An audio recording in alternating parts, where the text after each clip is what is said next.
millions of people get up and hurry off to work.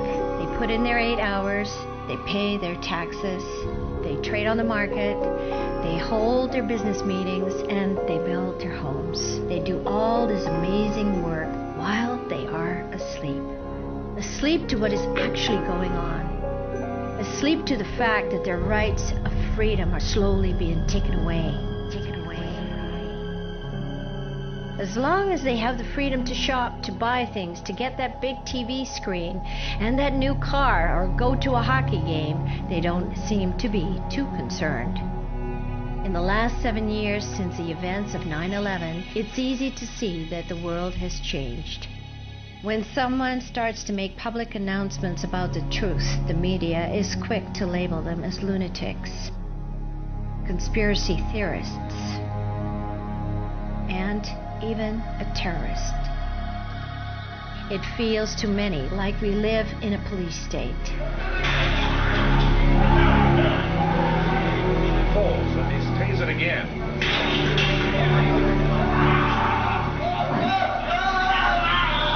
It's time to take a closer look at the big picture. It's time to talk about what is real and what is artificial. It's time to wake up. Wake up, wake up, wake up, wake up, wake up, wake up, wake up, wake up, wake up, wake up, wake up, wake up, wake up, wake up, wake up, wake up, wake up, wake up, wake up. I discovered the deception of the capitalized name and the Admiralty jurisdiction through my birth certificate.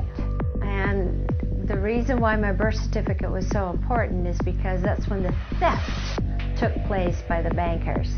The government decided to enslave us as collateral for the bankers with the birth certificate. As soon as you are born, the birth certificate is altered. What they did with the name was they changed the uppercase, lowercase to capitalize on it. That capitalized version then became the slave. It became the collateral to pay for the interest to the bankers.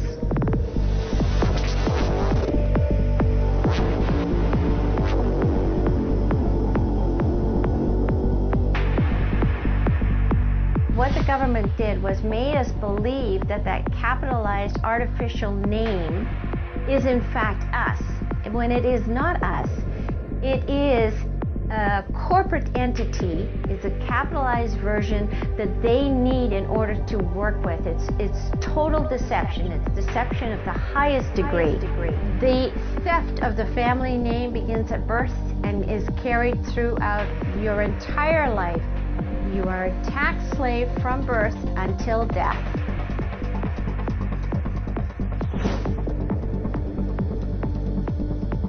If you take a look at the birth certificate, if you take a look at the passport, if you take a look at the citizenship card, if you take a look at the driver's license, you will actually see on there that it says this is not your property. It belongs to the government of Canada. Total deception. What they're doing is basically making you responsible for all of the acts and the statutes from Admiralty jurisdiction in that corporate fiction name. You are conforming to the laws and the rules and the regulations that they put out for you, but when in fact these particular laws, rules and regulations, statutes and man-made acts are from a ship. They're on the sea. We're living on land. If you say that you are the slave and that you allow them to create that joinder between the uppercase, lowercase name and the capitalized version, then what happens is, yeah, you become responsible and you do become the debtor. Wake up, wake up, wake up, wake up, wake up, wake up, wake up, wake up, wake up, wake up. Some people call it the artificial person, some people call it the debtor, some people call it the fiction, some people call it the straw man, some people call it de facto. Wake up. They've said you're responsible for that corporate entity. If you don't conform to their rules and their regulations, if you speed over the speeding limit, then you did something wrong because you didn't comply to Admiralty Maritime Jurisdiction laws. So therefore, you're the slave and you have to pay the tax bill on this particular contract that's issued to the capitalized name. You owe them. It's the debtor. The capitalized name is the debtor. I am the creditor, and I'm going to give my capitalized version, the entity that they do commerce with, I'm going to give it credit because I am the creditor. I'm not the debtor. You can define yourself differently as a natural free man or a natural free woman, and you get to say in a contract, offer acceptance, you get to say, I accept or I do not accept. We are creditors. We are life. We are the spirit and the soul walking on this earth. And it's time that we effected change in a positive way for the future of our children. We have a right to live in our own homes. We have a right to be free and to talk as we want to talk.